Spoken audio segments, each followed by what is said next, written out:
Radhe Radhe everyone, आप सभी का हमारे चैनल में बहुत बहुत स्वागत है।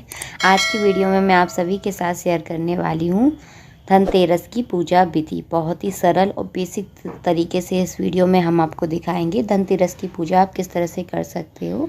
बहुत ज़्यादा सामान की ज़रूरत नहीं है धनतेरस की पूजा में। नॉर्मल सा जो सामान होता है जो कि पूजा पाठ में अक्सर लगता ही है, वही सारा सामान हम आपको करके दिखाएंगे। तो सबसे पहले आप नीचे हल्दी से ज़मीन को लीप लें, यानी शुद्ध कर लें। उस पर अच्छी सी एक रंगोली आप ज़रूर बनाएं। रंगोली नहीं बनाना चाहते तो आप चौक भी पूछ सकते हैं, तो अपनी सुविधा के अनुसार आप देख लें।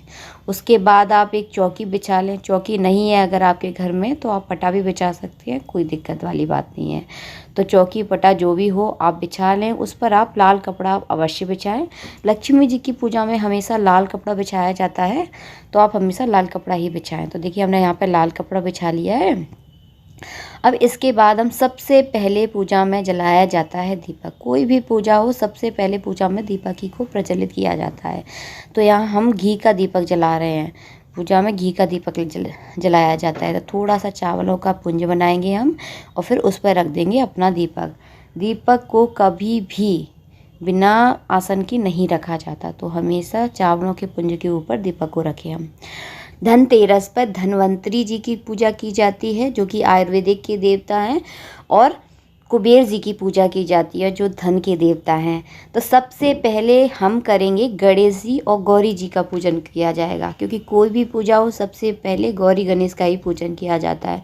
उसके बाद हम धन्वंतरी जी की पूजा करेंगे और कुबेर जी की पूजा करेंगे। तो सबसे पहले हमने 4 बार चम्मच से जल डाला है। तो क्या है, जब किसी मेहमान को हम अपने घर पर बुलाते हैं तो सबसे पहले उसके हाथ धुलाते हैं, पैर धुलाते हैं, जल पिलाते हैं, फिर जाके उन्हें स्नान करवाते हैं। तो 4 बार इसी मन में भाव करते हुए 4 बार जल छोड़ेंगे। फिर चिन्ना में से आप 1 बार नहलाएंगे, यानी पंचा में से आप 1 बार नहलाएंगे। फिर उसके बाद आप शुद्ध जल से नहलाएंगे। गणेश की संपूर्ण विधि मेरे यूट्यूब चैनल पर है, तो आप वहां जाकर चेक कर सकते हैं। पूरी विधि के अनुसार मैंने उसमें बताया है कि किस तरह आप गौरी गणेश का पूजन कर सकते हैं। क्योंकि गौरी गणेश का जो पूजन होता है ना, वो हर पूजा में किया जाता है, तो आपको बहुत आसानी होगी। नीचे डिस्क्रिप्शन बॉक्स में मैं लिंक दे दूँगी, आप वहाँ से जाकर चेक कर सकते हैं। स्नान कराने के बाद हम अच्छे से कोरे कपड़े से भगवान का अंग प्रोक्षण करेंगे, मतलब उनके अच्छे शरीर को उनको पोंछेंगे। उसके बाद हम इत्र लगाएंगे। तो इत्र से आप भगवान की मालिश जरूर करें। हल्के हल्के हाथों से भगवान को मसाज करना है आपको। देखिए इस तरह से, जिस तरह हम अपने परफ्यूम लगाते हैं ना, उस तरह से भगवान की इत्र से हम मालिश करेंगे। इत्र से मालिश करने के बाद हम भगवान को आसन देंगे, जिस जगह हम बिठाने वाले हैं भगवान को। तो देखिए इस तरह से मैंने, आप चाहें तो यहाँ पर अष्टदल कमल बना सकते हैं, स्वास्तिक बना सकते हैं। तो मैं सिंपल तरीके से आपको दिखा रही हूँ। थोड़ा सा चावल लेकर मैंने आसन बिछा दिया है। उन पे चावलों के आसन पर मैंने भगवान को विराजमान कर दिया है।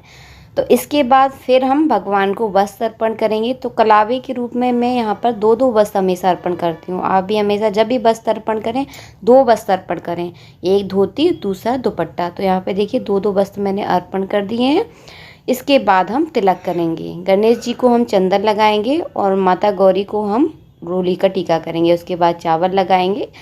तो पूरी विधि इसी प्रकार होती है। इसके बाद मैं यहाँ पे थोड़ा सी हल्दी लगा लूँगी जनेऊ में, फिर गणेश जी को अर्पण करूँगी। तो आप इस तरह से पहना दें गणेश जी को। भगवान को आप पंचामृत से स्नान ज़रूर कराएं। भगवान पंचामृत से स्नान करवाने से भगवान जी बहुत जल्दी प्रसन्न होते हैं, तो आप स्नान ज़रूर कराएं। कोई भी पूजा हो, अगर आप मूर्तियों की पूजा करते हैं तो आप स्नान पंचामृत से अवश्य करवाएंगे। इसका बहुत ज़्यादा फल होता है, तो इस बात का विशेष ध्यान रखें। अगर आपके पास तस्वीर है तो तस्वीरों को तो हम स्नान नहीं करवा सकते, बाकी पूजा इसी तरह रहती है। उसके बाद हम गुलाल अबीर चढ़ाएंगे, सिंदूर चढ़ाएंगे। देखिए इस तरह से आपको चढ़ाना है। इसी तरह से पूजा की जाती है। इसके बाद हम फल चढ़ाएंगे, जो भी ऋतु फल होते हैं। आप फल हमेशा ऋतु के अर्पण करें भगवान को, जो भी ऋतु का फल हो। इसके बाद हम करेंगे दीपक का पूजन। तो एक पुष्प में मैंने रोली और चावल लगाकर दीपक पर अर्पण कर दिया है, तो हमारे दीपक का पूजन हो जाएगा। गौरी गणेश के बाद हमेशा दीपक का पूजन होता है। इसके बाद अगर आपके पास धन्वंतरी जी की कोई तस्वीर है, कुबेर जी की आपके पास कोई तस्वीर है, तो आप उस तस्वीर का पूजन कर सकते हैं। कुबेर यंत्र है अगर आपके पास, तो उनका पूजन कर सकते हैं। अगर आपके पास कुछ भी नहीं है तो आप एक सिपाड़ी ले लें। सिपाड़ी को आप इस तरह कलावे से लपेट लें। देखिए इस तरह से आप कलावा क्या एक मर्यादित होता है, तो कलावा से लपेट कर एक वस्त्रार्पण कर देते हैं हम। पाड़ी के रूप में यहाँ हम भगवान जी को विराजमान करेंगे। हमेशा चावलों का आसन आप ज़रूर दें। आप चाहें तो यहाँ पर अष्टदल कमल बना सकते हैं, आपकी स्वेच्छा है। इसके बाद हम स्नान करवाएंगे। तो जिस तरह हम 4 बार जल, अगर तस्वीर होती है तो 4 बार स्नान करवाते हैं ना, जैसे हाथ धुलाते हैं, पैर धुलाते हैं, तो यहाँ पर तस्वीरों का तो नहीं कर सकते। जिस तरह से पाड़ियों का पूजन कैसे करेंगे, हम पूरी गीली हो जाएंगी। तो हम वही मन में भाव करते हुए प्लेट में जल छोड़ते जाएंगे। पंचामृत छोड़ देंगे, फिर शुद्ध जल जरूर छोड़ेंगे, घुमाते हुए आपको हमेशा छोड़ना है। देखिए इस तरह मन में आप भाव करें कि हम भगवान को स्नान करा रहे हैं, जल पिला रहे हैं। मन की भाव की पूजा होती है हमेशा, तो भाव मन में हमेशा आप भाव करें और आप इस तरह से पूजा कर सकते हैं। उस तरह आप चंदन लगाएंगे। देखिए धन्वंतरी जी पर भी आप चंदन लगाएंगे, कुबेर जी पर आप चंदन लगाएंगे, चावल लगाएंगे। उसके बाद आप पुष्प चढ़ाएंगे। अगर आपके पास माला है तो आप माला भी अवश्य पहनाएं। आज के दिन हो सके तो आप धन्वंतरी जी पर तुलसी जरूर अर्पण करें, क्योंकि ये आयुर्वेदिक के देवता हैं। तो एक कोई भी जड़ी बूटी अगर आपके यहाँ है तो जड़ी बूटी आप भगवान पर ज़रूर चढ़ाएं। बहुत जल्दी प्रसन्न होते हैं, खुश होते हैं। धनतेरस के दिन धन्वंतरी जी की पूजा करने से धन्वंतरी जी जो देवता हैं आयुर्वेदिक के, बहुत जल्दी प्रसन्न होते हैं। आपका पैसा कभी भी दवाइयों में, आयुर्वेदिक चीज़ों में खर्च कभी भी नहीं होगा। आपके यहाँ कभी कोई बीमार नहीं होता। तो उनकी पूजा आप ज़रूर करें। तो देखिए इस तरह गुलाल अबीर आप चढ़ा दें। और धनतेरस के दिन कोई भी एक खरीदारी ज़रूर की जाती है, सोने की, चांदी की, तांबा, पीतल, लोहा नहीं खरीदना, स्टील नहीं खरीदना। इस चीज़ का विशेष ध्यान रखें। उसके बाद जो भी आपने खरीदा है, एक पुष्प में रोली और चावल लगाकर उसका पूजन आप ज़रूर करें, ये विशेष ध्यान रखें। आज के दिन धनिया ज़रूर चढ़ाया जाता है। तो पुराना धनिया नहीं लेना है आपका, आप आज के दिन थोड़ा सा धनिया खरीद के ज़रूर लाएं, भले ही 50 ग्राम लेकर आएँ। उसका भोग लक्ष्मी जी को आप ज़रूर लगाएं, बहुत जल्दी प्रसन्न होती हैं। इसके बाद आप भोग लगाएंगे। घर की बनी हुई चीज़ों का हमेशा भोग लगाएं। मैं आपको बार बार बोलती हूँ, घर की में हमेशा शुद्धता रहती है, तो घर की बनी हुई चीज़ों का आप भोग लगाएं। इसके बाद आप 3 बार जल का आचमन जरूर करवाएंगे। भोग के बाद लौंग इलायची से भगवान का भोग लगाएंगे। देखिए इस तरह से लौंग इलायची का भोग ज़रूर लगाएं। भोग के बाद हमेशा लौंग इलायची का भोग लगाना चाहिए। हो सके तो आज पान का भी भोग लगा सकते हैं, आपकी श्रद्धा है। देखिए पूजा का ऐसा रहता है, जितना बड़ा करो आप उतनी बड़ी हो जाती है। पान ले आएंगे तो पान का भोग लग जाएगा, अगर लौंग इलायची है तो लौंग इलायची का लगा दीजिए। तो देख सकते हैं आप, सुविधा के अनुसार देख लें। मोर पंख आपको आज के दिन जरूर लेकर आना है घर में। मोर पंख आप पूजा में जरूर रखें, बहुत ज़्यादा शुभ माना जाता है। इसके बाद अब जलाएंगे हम दीपक। तो आज के दिन कुबेर जी का एक अलग से दीपक जलाया जाता है। जैसे यम दीपक जलाया जाता है धनतेरस के दिन, वैसे ही कुबेर जी का धन का दीपक आज के दिन जलाया जाता है।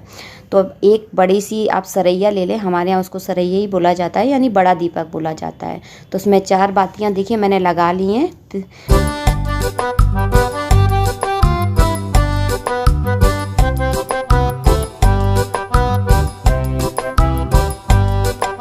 खील बतासे आप ज़रूर चढ़ाएं। तो खील बतासे भी देखिए मैंने यहाँ पे रख दिए हैं। और अब देखिए अब करेंगे हम कुबेर जी के दीपक का पूजन। तो थोड़े से मैंने चावल रख दिए हैं और उसके ऊपर रख दिया है दीपक। उसको प्रज्वलित कर लूँगी। दीपक को हमेशा दीपक को प्रज्वलित करने के बाद ही पूजा जाता है। तो देखिए चारों बातियों को मैंने जला लिया है। इसके बाद मैं रोली और चावल से दीपक को पूजन कर रही हूँ। तो देखिए रोली चावल लगाकर दीपक पे चढ़ा दिया है, तो दीपक का भी हमारा पूजन हो गया है। इस तरह से हमारे यहाँ धनतेरस पर 13 दीपक जलाए जाते हैं। तो आपके यहाँ जैसे जलाए जाते हो आप वैसे जला सकते हैं। हमारे यहाँ तेल के दीपक जलते हैं, तो आपके यहाँ जो परंपरा हो आप उस हिसाब से कर लें। हमारे यहाँ तो तेल के ही दीपक जलते हैं, तो हम तेल के ही जलाते हैं। तो बस आटे के मैं आज जला नहीं रही हूँ, क्योंकि आज धनतेरस नहीं है, अभी धनतेरस नहीं आई है। तो मैं तो आपको सिर्फ एक करके डेमो के रूप में वीडियो बना रही हूँ, तो आप इस तरह से कर सकते हैं। कच्चे आटे के दीपक हमारे यहाँ जलाए जाते हैं। इसके बाद करेंगे हम आरती। और आरती से पहले अगर आपके यहाँ कोई तिजोरी है जहाँ आप अपने पैसे वगैरह रखते हैं, उस जगह का आप पूजन आज के दिन ज़रूर करें। तो वहाँ पर आप स्वास्तिक बना दें, रोली चावल से पुष्प लगाकर रोली चावल आप ज़रूर चढ़ा दें। और रोली चावल चढ़ाने के बाद धूप और दीप आप ज़रूर दिखाएंगे। आप जहाँ पर भी अपने पैसे रखते हैं, चाहे आपकी तिजोरी बड़ी हो चाहे छोटी हो, सिर्फ धूप दीप दिखाना है, वहाँ दीपक रखना नहीं है। क्योंकि अगर मतलब थोड़ा सा भी अगर भूल चूक होती है तो आपकी पूरी तिजोरी साफ़ हो जाएगी, यानी जल सकती है।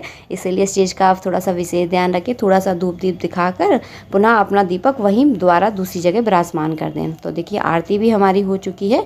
इसी तरह धनतेरस पर पूजा की जाती है। धनतेरस पर दरवाजे पर आए बंदरवास ज़रूर टांगे, इस चीज़ का आप विशेष ध्यान रखें। छोटी छोटी चीज़ें होती हैं, इन पर हमें विशेष ध्यान रखना चाहिए। वैसे तो मैं सारी विधियों के बारे में वीडियो बना रही हूँ, लाइन बाई लाइन आप लोगों के लिए वीडियो बनाती चली जा रही हूँ। आई होप आपको ये वीडियो अच्छा लगा है। तो इसी तरह धनतेरस की पूजा की जाती है।